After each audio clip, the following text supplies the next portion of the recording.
If you believe that most men are not good, then that's how your reality is going to stay.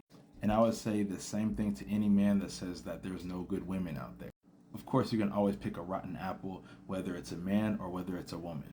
But I always say to anyone, if you always say there's always the same type of people when you come across them in dating, then there might be something to do with you inside that you have to work.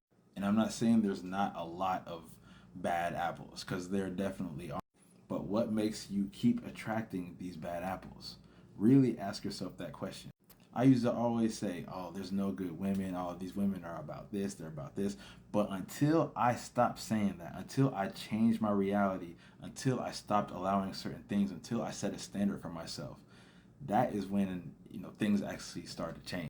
And in fact, the moment that I started shifting my mindset, shifting my reality, my beliefs, the way that I speak, the things that I'm saying about women, the things that I'm saying about my dating life, when I finally started to change these things around and heal and, move forward from whatever past relationship stuff, hurts, betrayals, anything that happened in the past, that is when I started to attract way better women. And in fact, that's how I attracted my wife. Good men still exist. And in fact, there's plenty of them.